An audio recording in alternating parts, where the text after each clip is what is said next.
Assalamualaikum warahmatullahi wabarakatuh. Alhamdulillah, pada hari ini kita bisa ketemu lagi walaupun melalui dunia cemaya ya, untuk mata pelajaran hadis kelas 7 ya. Pada hari ini materi yang akan kita bahas yaitu tentang hadis. Kalau masalah Al-Quran kemarin pada pertemuan sebelumnya sudah ya. Langsung saja karena waktu yang sangat singkat ini, mudah-mudahan kalian mengerti ya, dan tolong dipahami. Sebelumnya silakan kalian isi absen dulu bagi yang belum ya. Langsung ke materi ya, masalah hadis. Di sini yang akan kita bahas yaitu pengertian hadis ya. Hadis secara bahasa artinya baru atau tidak lama, atau ucapan, pembicaraan atau cerita ya. Jadi bisa pengertiannya itu bisa baru atau cerita, ini baru secara bahasa. Adapun menurut istilah, hadis ini adalah istilahnya itu aqwalun wa af'alun wa taqrirun, atau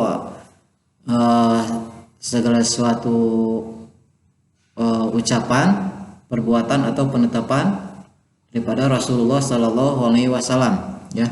Jadi di sini menurut para ulama, hadis merupakan sinonim dari kata sunnah, yaitu setiap sesuatu yang diriwayatkan atau dinisbahkan kepada diri Rasulullah Sallallahu Alaihi Wasallam, baik berupa perkataan, ucapan, penetapan atau sifat ya, juga perjalanan Rasulullah Shallallahu Alaihi Wasallam.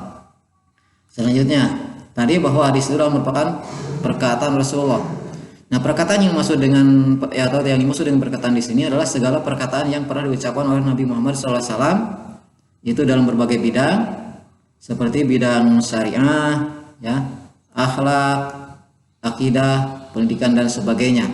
Jadi segala sesuatu yang diucapkan atau yang disabdakan oleh Nabi, baik itu di bidang syariah, bidang akhlak, akidah, bidang pendidikan dan sebagainya, itu dinamakan hadis qauli atau hadis ucapan ya.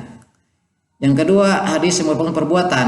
Nah, perbuatan di sini adalah penjelasan praktis Nabi Muhammad SAW terhadap peraturan-peraturan syara. Yaitu peraturan syara yang mana? Yaitu peraturan syara yang belum jelas teknis pelaksanaannya, seperti jumlah rakaat ya, cara mengerjakan haji, cara berzakat dan lain-lain. Maka di sini Rasul mencontohkan, seperti mana mencontohkan dalam pelaksanaan ibadah haji, mencontohkan dalam pelaksanaan ibadah sholat. Itu hadis yang merupakan hadis perbuatan. Yang ketiga, hadis takrir atau hadis takriri ya. Takriri adalah keadaan beliau mendiamkan atau tidak mengadakan sanggahan dan reaksi terhadap tindakan atau perilaku para sahabatnya. Di sini umpamakan sahabat melakukan sesuatu hal, itu perkara, Rasul melihat ya, Rasul mengetahui. Nah, di sini Rasul tidak menyanggah, tidak melarang, tapi mendiamkan. Berarti di sini maksudnya Rasul menyetujui nggak apa-apa, jadi tidak boleh dilakukan oleh para sahabat. Maka itulah yang dinamakan hadis takriri atau ketetapan daripada Rasulullah. Terus sifat, keadaan dan himmah atau keinginan Rasulullah SAW ya. Di sini juga merupakan hadis yang merupakan daripada sifat-sifat Rasulullah atau keadaan Rasulullah atau keinginan daripada Rasulullah Sallallahu Alaihi Wasallam. Tadi sifat ya, sifat-sifat Nabi yang digambarkan dalam tulisan oleh para sahabatnya. Ditulis sifat Nabi itu seperti apa oleh para sahabatnya, itu juga adalah hadis ya. Terus silsilah atau nasab daripada Nabi Muhammad Sallallahu Alaihi Wasallam, baik itu kelahirannya ya, ditulis. Nah, terus himah atau keinginan Nabi Muhammad SAW untuk melakukan suatu hal, seperti keinginan beliau untuk melakukan berpuasa setiap tanggal 9 Muharram atau disebut dengan puasa Asyura ya, itu. Seterusnya ya, fungsi hadis terhadap Al-Quran. Nah, di sini fungsi hadis terhadap Al-Quran, karena kalian sudah pada tahu bahwa hadis ini juga merupakan pedoman hidup. Jadi pedoman hidup manusia itu, khususnya umat muslim, yaitu Al-Quran dan hadis juga ijma ulama ya. Nah, di sini hadis fungsinya terhadap Al-Quran, pertama mengukuhkan hukum yang sudah ada di dalam Al-Quran. Terus yang kedua, memerinci ayat Al-Quran yang mujmal, yang sifatnya mujmal. Terus menetapkan hukum yang belum terdapat di dalam Al-Quran, membatasi keumuman ayat-ayat Al-Quran. Ini fungsi empat macam ini adalah diantaranya fungsi hadis terhadap Al-Qur'an ya. Itu 4 macam, tolong kalian hafalkan, pahami ya. Selanjutnya, tadi bahwa fungsi hadis Al-Qur'an itu menguatkan atau mengukuhkan ya, dan menegaskan hukum yang terdapat di dalam Al-Qur'an. Nah, dalam hal ini hadis mengulang perintah atau larangan yang sudah disebutkan di dalam Al-Qur'an. Jadi di sini sekali lagi, jadi hadis di sini adalah mengulang perintah atau mengulang larangan yang sudah disebutkan di dalam Al-Qur'an. Seperti mana di sini perintah melaksanakan puasa ya. Ya, perintah di sini sudah ada di dalam Al-Qur'an, maka di sini dikukuhkan atau dikuatkan oleh hadis Nabi. Mana perintah tentang puasa itu? Seperti itu yang terdapat dalam Quran surat Al-Baqarah ayat 183. Bunyinya bagaimana? Bismillahirrahmanirrahim. Ya ayyuhalladzina amanu kutiba alaikumusyamu kama kutiba alal ladzina min qablikum la'allakum tattaqun. Itu diantara ayat Al-Quran yang berkenaan dengan perintah melaksanakan puasa, maka dikukuhkan oleh hadis ya, oleh Nabi, seperti hadis yang diriwayatkan oleh Imam Bukhari. Akhbirni bima faradallahu alayya minas siyami qala syahra ramadana illa an tatawwa syai'a. Inilah hadis yang menguatkan tentang kewajiban puasa. Kalau di dalam Al-Qur'an kan cuman kewajiban anjuran melakukan puasa. Nah, di sini puasa apa? Ya.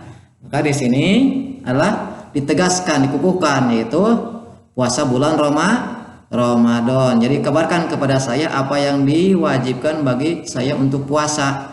Nabi sallallahu alaihi wasallam menjawab, ya, puasa bulan Ramadan kecuali jika engkau berpuasa sunnah. Itu fungsi hadis ya, yang kukuhkan kewajiban yang sudah ada di dalam Al-Qur'an. Yang kedua, menguraikan atau menjelaskan dan merinci ayat-ayat yang global atau mujmal ya.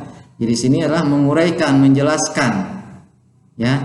Jadi banyak perintah atau ayat-ayat Al-Qur'an, baik itu berupa perintah atau larangan yang sifatnya masih umum, belum terperinci di dalam Al-Qur'an. Ya, seperti mana di sini adalah seperti perintah melaksanakan sholat ya. Kita melaksanakan sholat di sini maka diperjelas, diuraikan oleh Nabi bagaimana caranya sholat itu. Ya, seperti mana perintahnya kan di sini seperti terdapat dalam surat Al-Baqarah ya, ayat 83 diantaranya wa aqimus sholata wa atuz zakata ya, laksanakanlah sholat dan berikan zakat. Nah, di sini itu belum jelas baca sholatnya bagaimana ya, itu diantaranya. Maka di situ ataupun diuraikan, dijelaskan oleh Nabi dalam hadis kumaha cenah sallu kama ra'aitumuni usolli. Nah, ini adalah salatlah kalian semua sebagaimana kalian lihat aku sholat. Jadi Rasul mencontohkan bagaimana tata cara pelaksanaan sholat. Karena tadi itu cuman perintah wa aqimus sholata ya, dirikanlah sholat. Maka di sini diperjelas, diperinci oleh hadis Nabi ya, bagaimana tata cara pelaksanaan sholat. Seterusnya ya, menetapkan, ini fungsi hadis Al-Qur'an yang selanjutnya, menetapkan dan mengadakan hukum yang tidak disebutkan di dalam Al-Qur'an. Jadi ditetapkan walaupun di dalam Al-Qur'an tidak ada, maka ditetapkan oleh hadis ya, ditetapkan oleh Rasulullah SAW. Misalnya haram memakan burung yang berkuku tajam, haram memakai cincin emas dan kain sutra bagi laki-laki dan sebagainya, masih banyak ya. Itulah aturan-aturan yang tidak terdapat dalam Al-Qur'an tapi ditetapkan oleh Rasulullah SAW, itu yang berupa hadis ya. Terus membatasi keumuman, ini fungsi Al-Qur'an selanjutnya, membatasi keumuman ayat Al-Qur'an. Karena banyak perintah dalam Al-Qur'an yang mengisyaratkan berlaku secara umum bagi seluruh umat Islam. Contohnya seperti mana?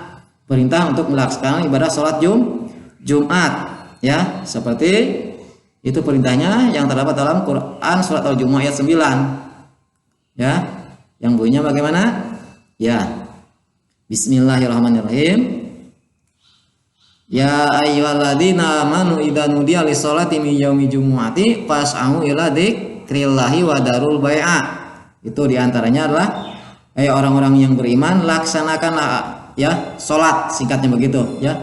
apabila sudah pada waktunya maka segeralah laksanakan untuk melaksanakan sholat Jumat. Ini sifatnya masih umum, jadi siapa saja. Maka di sini dibatasi keumuman tersebut, siapa saja yang wajib melaksanakan ibadah sholat Jumat itu.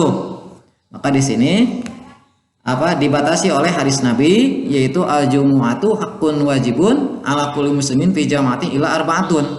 Jadi Jumat itu adalah hak yang wajib dikerjakan oleh setiap muslim secara berjamaah kecuali 4. Jadi sini 4 yang tidak wajib. Siapa? Abdun mamlukun, atau hamba sahaya, ya. Awi imra'atun. Siapa lagi? Perempuan. Terus siapa lagi? Sobiyun, yaitu anak kecil, dan awmaridun, itu orang sakit. Maka di sini adalah selain yang 4 ini berarti wajib untuk melaksanakan sholat Jumat, ya. Itu diantaranya fungsi hadis terhadap Al-Quran, yang mana di situ masih sifatnya umum, maka dibatasi oleh hadis Nabi. Nah, mungkin ya untuk materi hari ini karena waktunya sangat singkat, tolong kalian pahami. Untuk lebih dalam lagi silahkan kalian buka bukunya yang sudah di-share, ya, tentang pengertian hadis. Di sini kalian sudah pahami. Dari sini ada rangkuman, silahkan kalian tulis rangkumannya. Nanti setelah selesai tulisnya dipoto dan dikirim japri ke Bapak, ya. Jadi sekali lagi mohon maaf karena ini waktunya sangat singkat, durasinya sangat terbatas, ya. Kalau terlalu banyak panjang mungkin kuotanya juga terlalu banyak, ya. Tapi tetap kita harus tetap semangat, ya. Dan sekali lagi akhir kata untuk pertemuan hari ini cukup sekian dulu. Assalamualaikum warahmatullahi wabarakatuh.